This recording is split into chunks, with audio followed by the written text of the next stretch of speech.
தனியார் பள்ளிகளுக்கு பள்ளிக் கல்வித்துறை சார்பில் எச்சரிக்கை விடுக்கப்பட்டிருக்கிறது. காலாண்டு விடுமுறையில் தனியார் பள்ளிகள் சிறப்பு வகுப்புகள் நடத்தக்கூடாது என்று பள்ளிக் கல்வித்துறை எச்சரிக்கை விடுத்துள்ளது.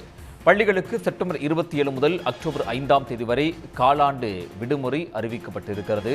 காலாண்டு விடுமுறை முடிந்து அக்டோபர் 6ஆம் தேதி மீண்டும் பள்ளிகள் திறக்கப்படும் என்று பள்ளிக் கல்வித்துறை தெரிவித்திருக்கிறது. விதிகளை மீறி சிறப்பு வகுப்புகள் நடத்தினால் தனியார் பள்ளிகள் மீது கடும் நடவடிக்கை எடுக்கப்படும் என்று பள்ளிக் கல்வித்துறை எச்சரிக்கை விடுத்துள்ளது.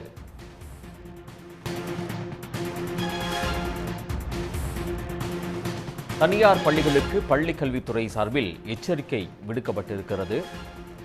காலாண்டு விடுமுறையில் தனியார் பள்ளிகள் சிறப்பு வகுப்புகள் நடத்தக்கூடாது என்று பள்ளிக் கல்வித்துறை எச்சரிக்கை விடுத்துள்ளது.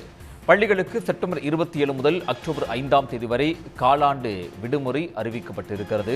காலாண்டு விடுமுறை முடிந்து அக்டோபர் 6ஆம் தேதி மீண்டும் பள்ளிகள் திறக்கப்படும் என்று பள்ளிக் கல்வித்துறை தெரிவித்திருக்கிறது. விதிகளை மீறி சிறப்பு வகுப்புகள் நடத்தினால் தனியார் பள்ளிகள் மீது கடும் நடவடிக்கை எடுக்கப்படும் என்று பள்ளிக் கல்வித்துறை எச்சரிக்கை விடுத்துள்ளது. உடனுக்குடன் செய்திகளை தெரிந்து கொள்ள சன் நியூஸ் பெல் ஐகானை கிளிக் பண்ணுங்க.